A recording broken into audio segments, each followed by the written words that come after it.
Hola hermanos, el día de hoy, 8 de agosto del 2022, es lunes de la 19ª semana del tiempo ordinario.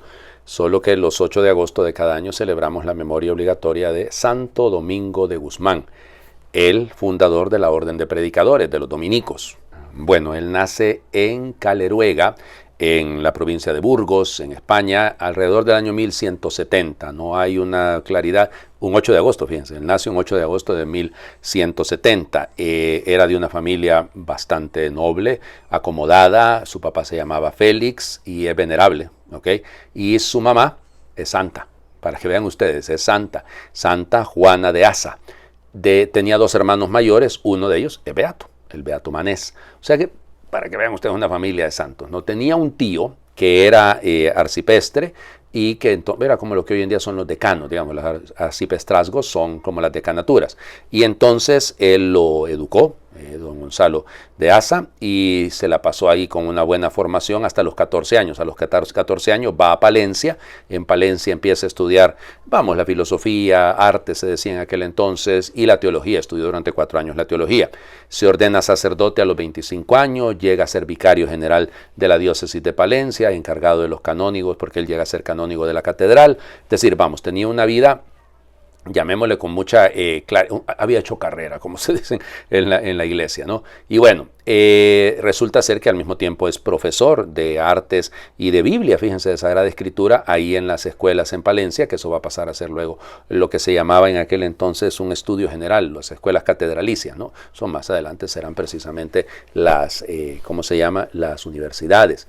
Bueno, resulta ser que le pide el rey de don Alfonso, de Castilla, no me acuerdo qué número de Alfonso es hoy, se me olvida, puede ser que Alfonso VII, no, tiene que ser Alfonso VIII. Entonces le pide a él que vaya junto con el obispo de Osma a Roma y también a Dinamarca, porque está queriendo casar al príncipe, a su hijo, no me acuerdo del nombre del hijo, eso sí ya no, ahí ya no me da. Pero entonces le toca ir y venir hacia Dinamarca, hacia Roma en varias ocasiones, y ahí entonces se da cuenta, pasando por el sur, por el Languedoc, el sur de Francia, del daño que están haciendo los albingenses, los cátaros, terrible, terrible, y se da cuenta, aquí lo que está fallando es la predicación.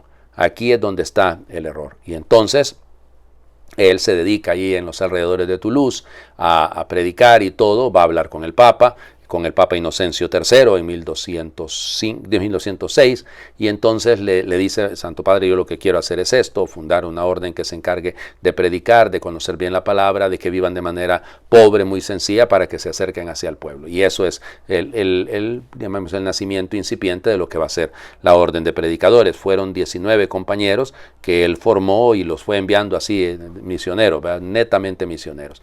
Ellos, recibieron la regla de San Agustín, o sea, de canónigos regulares, serían aquel momento, pero son una orden mendicante. Fue muy amigo de San Francisco de Asís.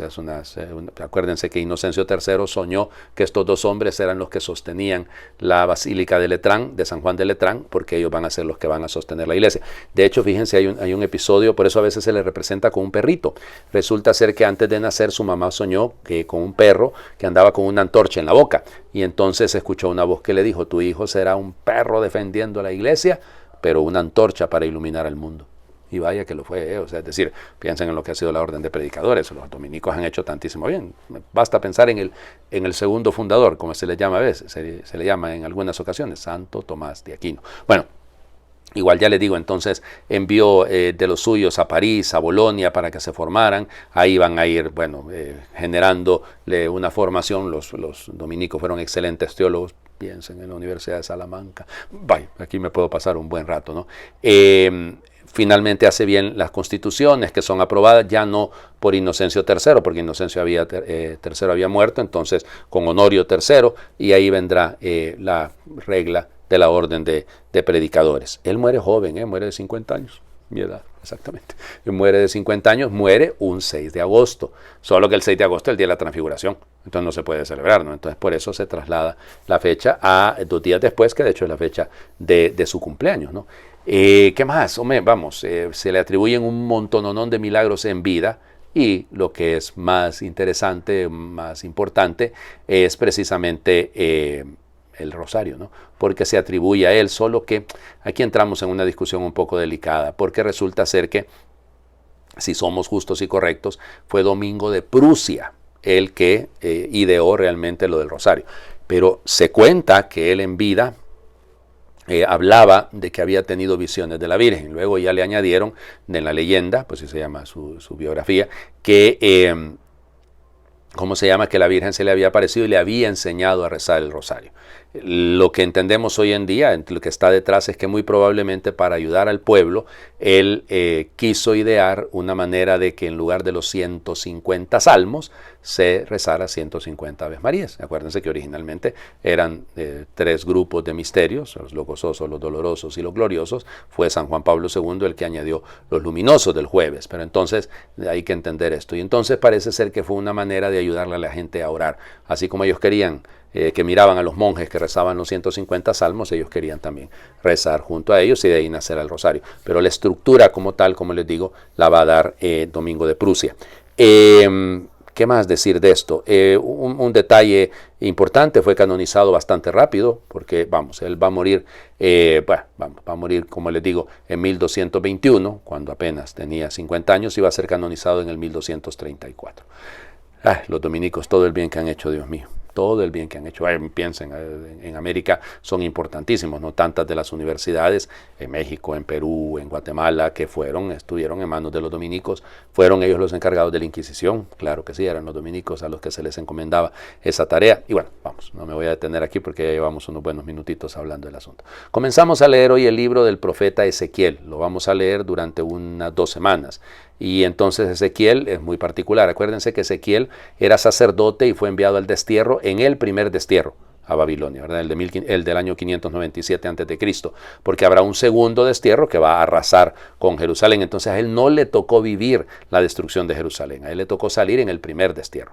Entonces leemos Ezequiel capítulo 1, versículos del 2 al 5, y luego nos saltamos del 24 al 28. El día 5 del mes cuarto, era el año quinto de la deportación del rey Joaquín, me fue dirigida la palabra del Señor a mí, Ezequiel, sacerdote, hijo de Busí, en el país de los caldeos, a orillas del río Quebar, y fui arrebatado en éxtasis. Vi venir del norte un viento huracanado, una gran nube rodeada de resplandores y relámpagos, y en su centro algo parecido al brillo del ámbar. En medio aparecían 4 seres vivientes que tenían forma humana. Oí el ruido de sus alas cuando se movían. Era como el estruendo de un río caudaloso, como el trueno del Altísimo, como la gritería de una multitud o como el estruendo de un ejército en batalla. Cuando se detenían, plegaban sus alas. Encima de la plataforma había una especie de zafiro en forma de trono, y de esta especie de trono sobresalía una figura que parecía un hombre. Vi luego una luz, como brillo de ámbar, como un fuego que envolvía al hombre, desde la cintura para arriba, desde la cintura para abajo. Vi también algo como fuego que difundía su resplandor, parecido al del arco iris que se ve en las nubes cuando llueve. Tal era la apariencia visible de la gloria del Señor. Cuando yo la vi, caí en rostro en tierra. Palabra de Dios. Te alabamos, Señor. Ezequiel es muy pintoresco, ¿no? Está cargado de un montón de imágenes y siempre está eso, las 4 figuras, el trono, el color ámbar, el zafiro, es decir, todos estos elementos, ¿no? El brillo, miré un viento huracanado venir del norte. Bueno, partamos entonces de lo que les digo. Él salió como sacerdote en el primer destierro, está a la orilla del río Quebar, es decir, está en Babilonia, y vive esta experiencia no junto con su pueblo. Entonces es interesante lo que hay detrás de todo esto, porque esta visión de este Dios que está junto al río Quebar, porque Él está ahí, quiere decir que Dios no abandonó a Israel. No es que se fueron al destierro castigados y allá cada uno que vea cómo se las arregla. No. Significa que Dios estaba con ellos, que Dios los acompañó. Esto es importante, ¿no? Porque a veces en medio de nuestras crisis pensamos, bueno, es que Dios nos abandonó, que Dios ya no se acuerda de nosotros. Y ahí está claro, Dios está. Dios no deja de estar nunca y acompaña a su pueblo, como siempre lo ha acompañado y lo seguirá acompañando. Por eso estas imágenes cargadas, ¿no? Como les digo, de tanto simbolismo, pero en el fondo lo que está diciendo, Dios está con ellos, pues Dios no ha dejado de estar con ellos. El Evangelio, seguimos lógico leyendo Mateo capítulo 17, versículos del 22 al 27. En aquel tiempo se hallaba Jesús con sus discípulos en Galilea y les dijo, el Hijo del Hombre va a ser entregado en manos de los hombres, lo van a matar, pero al tercer día va a resucitar. Al oír esto, los discípulos se llenaron de tristeza, Cuando llegaron a Cafarnaún, se acercaron a Pedro los recaudadores del impuesto para el templo y le dijeron, ¿acaso tu maestro no paga el impuesto? Él les respondió, sí lo paga. Al entrar Pedro en la casa, Jesús se adelantó a preguntarle, ¿qué te parece, Simón? ¿A quiénes les cobran impuestos los reyes de la tierra? ¿A los hijos o a los extraños? Pedro le respondió, a los extraños. Entonces Jesús le dijo, por lo tanto, los hijos están exentos. Pero para no darles motivo de escándalo, ve al lago y eche el anzuelo. Saca el primer pez que pique, ábrele la boca y encontrarás una moneda. Tómala y paga por mí y por ti. Palabra del Señor. Gloria a ti, Señor Jesús. Ok, vamos. Segundo anuncio de la pasión, se llenan de tristeza los discípulos. O sea, ese es el primer punto. O sea, hay un anuncio de la pasión y la tristeza que viene concomitante con esta realidad del anuncio de la cruz, del anuncio del destino del Señor Jesús. Ok, y luego viene acuérdense aquí, escuchen bien lo que está diciendo, ¿no? Se le acercaron los recaudadores del impuesto del templo. Parece ser que en el mundo judío, los varones, no las mujeres, los varones que ya pasaban de los 20 años, creo 18, 20 años, pagaban el didragma, así se llamaba, el doble dracma al templo para el mantenimiento del templo, para el sostenimiento del culto. Y Jesús lo hacía, pues. Hasta ahí llega la encarnación, ¿no? O sea, es decir, Jesús es hijo de su pueblo, vive con las costumbres, con la realidad, con las exigencias propias de su pueblo. Eso no lo podemos negar. Hasta ahí llega la encarnación. Claro, él es hijo, debería estar exento, ¿no? Por eso la imagen. Pero no, él cumple a cabalidad con lo que corresponde. Y de paso le echó una mano a Pedro, ¿no? Porque Pedro lo único que tuvo que hacer fue pescar. Y ahí salió para pagar también el impuesto. Y nos enseña muchísimo eso. No estamos viviendo en una sociedad y es legítimo que tenemos responsabilidades sociales. Tenemos todas responsabilidades para con nuestras patrias, tenemos responsabilidades para con nuestras ciudades. Pues no hay que cumplirlas. Pues si hay que cumplirlas, ojalá teniendo como respuesta, insisto, la honestidad, porque eso es el problema muchas veces, ¿no? Que a veces se roba en mi país, por ejemplo, el tema es la corrupción. Es una cosa terrible que ojalá se logre combatir de manera correcta. Les invito a hacer oración. Por los caminos del mundo tú has pasado diciendo la verdad. Por los caminos de la tierra tú has sido peregrino y mensajero del Padre. Por los caminos de la historia tú has estado atento a los signos de los tiempos. Por los caminos de los pobres tú has hecho la voluntad del Padre. Por los caminos de Dios tú has ido al encuentro de todos, hijos y marginados. Por los caminos de la periferia tú has anunciado la buena noticia.